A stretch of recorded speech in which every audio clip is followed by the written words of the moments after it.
Hello बच्चों, एक बार फिर से आप सबका स्वागत है मेरे यूट्यूब चैनल पे। तो आज का हमारा टॉपिक है क्लास 10th का फिजिक्स का मानव नेत्र। बच्चों, जैसा कि हमने पिछले वीडियोज में अवतल तथा उत्तल लेंसों के द्वारा प्रकाश के अपवर्तन का अध्ययन किया था, है ना। जैसे विभिन्न प्रकाशिक यंत्र होते हैं, जैसे कैमरा, सूक्ष्मदर्शी आदि भी मनुष्य द्वारा बनाए गए विभिन्न प्रकार के कृत्रिम लेंसों पर आधारित प्रकाश का अपवर्तन द्वारा कार्य करते हैं।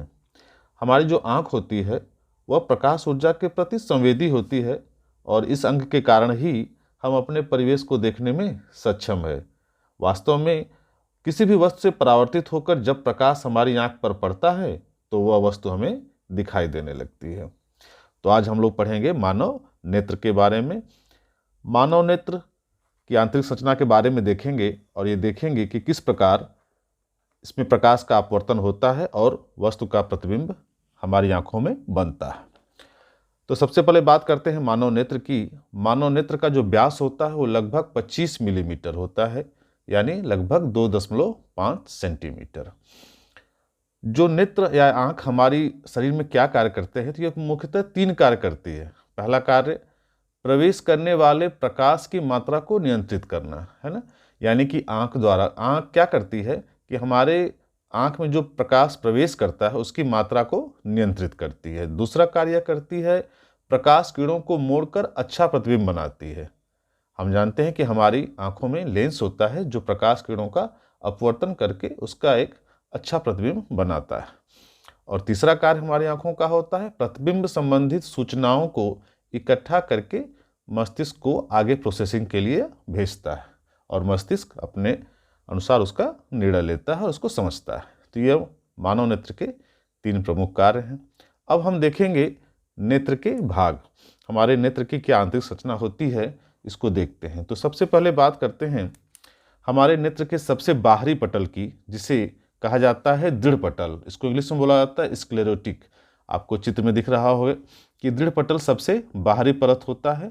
यह दृढ़ पटल जो होता है यह मनुष्य का जो नेत्र होता है वह खोखले गोले के समान होता है। यह बाहर से एक दृढ़ व अपारदर्शी श्वेत परत से ढका रहता है। इस परत को हम लोग बोलते हैं दृढ़ पटल। यह नेत्र भीतरी भागों की सुरक्षा तथा प्रकाश के अपवर्तन में सहायता करता है। तो सबसे बाहरी परत जो होती है नेत्र की कहलाती है दृढ़ पटल। अब इसके अंदर वाली जो परत होती है उसको कहा जाता है रक्तक पटल, इंग्लिश में उसे बोलते हैं कोरॉइड। रक्तक पटल यह काले रंग की झिल्ली की होती है। रक्तक पटल आंख पर आपतित होने वाले प्रकाश का अवशोषण करती है तथा आंतरिक परावर्तन को रोकती है। आप यह भी कह सकते हैं कि यह इस प्रकार कैमरे के प्रकाश रोधी बॉक्स की भांति कार्य करती है। तो जो सेकेंड परत होती है हमारी आंखों की वो होती है रक्तक पटल। अब इसके अंदर वाली जो पटल होती है तीसरी पटल, उसे बोलते हैं दृष्टि पटल। दृष्टि पटल को ही इंग्लिश में बोला जाता है रेटिना, और इसी पर किसी भी वस्तु का प्रतिबिंब बनता है। ठीक है ना, इसी भाग से हम प्रतिबिंब बनता है और यहीं से मस्तिष्क को वह मैसेज भेजा जाता है। अब बात करते हैं सबसे बाहरी परत जो हमने देखी थी दृढ़ पटल की। दृढ़ पटल का जो पूरा भाग होता है वो अपारदर्शी होता है ना। यह हमारी आंखों को दृढ़ता प्रदान करता है, विभिन्न मांसपेशियों को हमारी आंख से जोड़ने में सहायता करता है।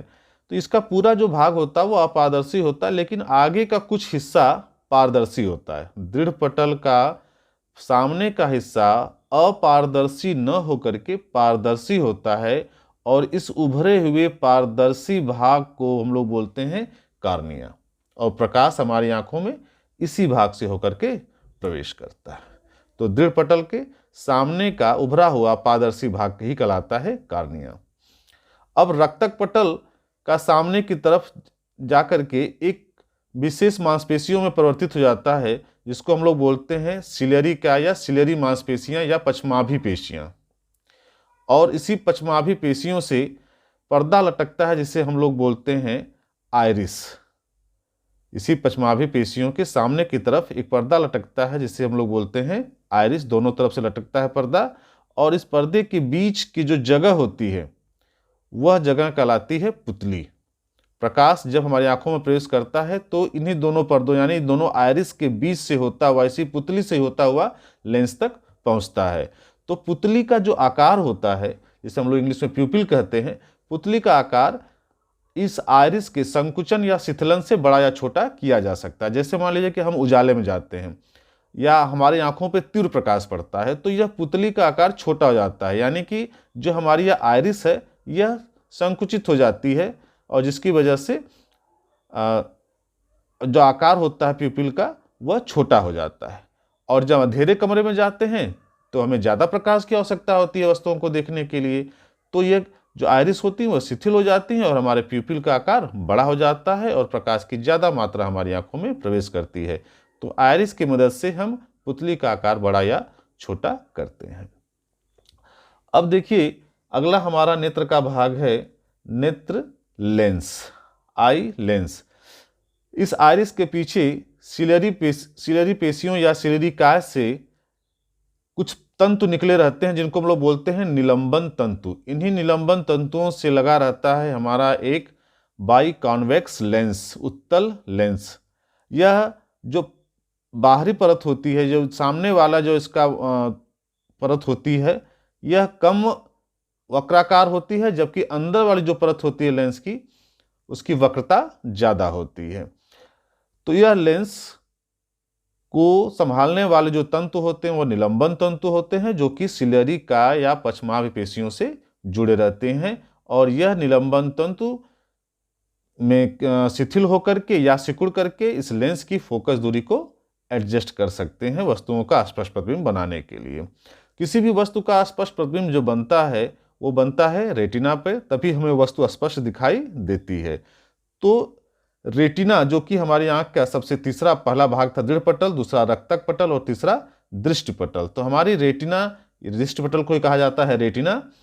तो दृष्टि पटल पर स्थित वह बिंदु जहां पर किसी भी वस्तु का सबसे स्पष्ट प्रतिबिंब बनता है उसको कहा जाता है पीत बिंदु। फिर ध्यान से सुनिएगा, पीत बिंदु रेटिना पर स्थित वह बिंदु है जहां पर किसी भी वस्तु का सबसे स्पष्ट प्रतिबिंब बनता है। और एक बिंदु और होता है, वो कहलाता है अंध बिंदु, जिसे बोलते हैं ब्लाइंड स्पॉट। अंध बिंदु रेटिना पर स्थित वह बिंदु है जहां पर किसी भी वस्तु का प्रतिबिंब नहीं बनता, क्योंकि इस बिंदु से हमारी निकलती है प्रकाशिक तंत्रिका, जो जाती है मस्तिष्क को संदेशों को लेकर के। तो यहाँ पे रेटिना ब्रेक हो जाती है, इसीलिए अगर यहाँ प्रकाश की किरणें मिलती हैं इस अंध बिंदु पे तो उसका प्रतिबिंब रेटिना पे नहीं बनता है। तो पीत बिंदु जहाँ सबसे स्पष्ट प्रतिबिंब बनता है रेटिना पे, और अंध बिंदु जहाँ स्पष्ट प्रतिबिंब नहीं बनता। तो ये रेटिना या नेत्र की हमारी संरचना हो गई। अब अगर हम नेत्र के भागों में बांटें तो एक भाग वो है जो कॉर्निया और लेंस के बीच का है, और दूसरा है जो लेंस और रेटिना के बीच का है। तो कॉर्निया और हमारे नेत्र लेंस के बीच का जो हिस्सा है, इसमें एक द्रव भरा रहता है जिसे हम लोग बोलते हैं नेत्रोदजल या जलीय द्रव। इसको बोला जाता है नेत्रोदजल या जलीय द्रव। नेत्रोदजल या जलीय द्रव, नेत्रोद्रव या जलीय द्रव, और इसकी इंग्लिश होती है एक्वस ह्यूमर।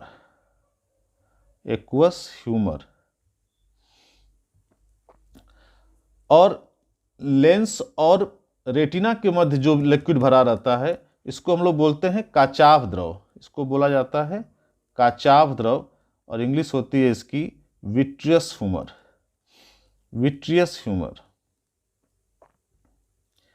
तो दो द्रव होते हैं, एक होता है कॉर्निया और लेंस के बीच जिसे बोला जाता है नेत्रोद या जलीय द्रव एक्वस ह्यूमर, और दूसरा जो द्रव होता है वो होता है नेत्र लेंस और रेटिना के बीच में जिसे बोला जाता है काचाभ द्रव या विट्रियस ह्यूमर।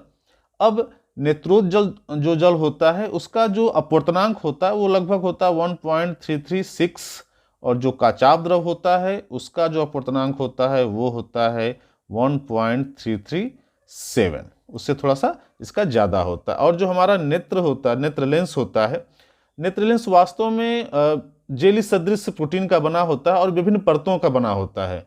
तो जैसे जैसे हम बाहरी परत से अंदर परत की तरफ जब बढ़ेंगे लेंस के अंदर तो उसका अपवर्तनांक बढ़ता जाता है। लेकिन अगर एन एवरेज देखा जाए तो इस नेत्र लेंस का जो अपवर्तनांक होता है वो लगभग होता है 1.44। जैसे आप माध्य अपवर्तनांक भी बोल सकते हैं लेंस का, तो लेंस का जो अपवर्तनांक होता है वो होता है 1.44। ठीक है, तो यह हमारे एक नेत्र की संरचना, नेत्र का व्यास लगभग 25 मिलीमीटर यानी कि 2.5 सेंटीमीटर 3 कार्य करता है। नेत्र में प्रवेश करने वाले प्रकाश की मात्रा को नियंत्रित करता है, प्रकाश के किरणों को मोड़ता है, उसका स्पष्ट प्रतिबिंब बनाता है और संबंधित सूचना को मस्तिष्क तक भेजता है। हमारे नेत्र द्वारा ये 3 फंक्शन किए जाते हैं। नेत्र के विभिन्न भाग, सबसे बाहरी भाग दृढ़ पटल, अंदर का भाग रक्तक पटल और सबसे अंदर का पटल जो पटल होता है वो होता है दृष्टि पटल, जिसे रेटिना बोलते हैं। दृढ़ पटल का सामने वाला भाग पारदर्शी हो जाता है, जिसे बोलते हैं कार्निया, और रक्तक पटल का आगे वाला जो हिस्सा होता है थोड़ा मांसल हो जाता है, जिसे बोलते हैं हम लोग सिलेरी का। वहाँ पे रक्त नलिकाएं नहीं होती हैं और आगे पर्दे की तरह 2 संरचनाएं लटकती हैं, जिसे हम लोग बोलते हैं आयरिस। रक्तक पटल में जो मिलेनिन होता है वह हो सकता है काला, भूरा या नीला। इसी वजह से जो हमारी आँखों की पुतलियों का जो रंग होता है बीच में काले भाग का, वो होता है, किसी का काला होता है, किसी का भूरा होता है, किसी का नीला होता है। और जो हमारा नेत्र लेंस होता है वह सिलियरी पेशियों से निलंबन तंतु द्वारा लटका रहता है और इन्हीं निलंबन तंतुओं के सिकुड़ने या शिथिलन की वजह से यह मोटा या पतला होकर के अपनी फोकस दूरी को एडजस्ट कर लेता है, ताकि वस्तु का अच्छा प्रतिबिंब रेटिना पर बने। रेटिना पर वह बिंदु जहाँ पर सबसे स्पष्ट प्रतिबिंब बनता है वो पीतु बिंदु कहलाता है, जहाँ प्रतिबिंब नहीं बनता वह अंध बिंदु कहलाता है। कार्निया और लेंस के बीच जो द्रव होता है उसे नेत्रोद या जलीय द्रव बोलते हैं। इसका जो अपवर्तनांक होता है n, उसको वह होता है 1.336। लेंस और रेटिना के बीच जो द्रव होता है उसे बोलते हैं काचा द्रव, उसका जो अपवर्तनांक होता है वो होता है 1.337। और जो नेत्र लेंस हमारा होता है उसका अपवर्तनांक विभिन्न परतों का अलग अलग होता है, लेकिन अगर माध्य अपवर्तनांक की बात की जाए हर परत का, तो नेत्र लेंस का जो अपवर्तनांक होता है वह होता है 1.44। तो इस प्रकार हम लोगों ने आज क्लास 10th के फिजिक्स का मानव नेत्र वाला टॉपिक कवर किया। आशा है कि आपको समझ में आया होगा। कोई क्वेरी हो तो कमेंट बॉक्स में पूछिएगा। फिर हम लोग अगले वीडियो में नेत्र से संबंधित कुछ और टर्म्स और कुछ और जानकारी लेंगे। नेत्र दोष भी उसमें हम कवर करेंगे, तो इसको समझिएगा और जो सा भी फीडबैक हो वैसे कमेंट बॉक्स में बताइएगा। आज के लिए बस इतना ही। Thank you for watching.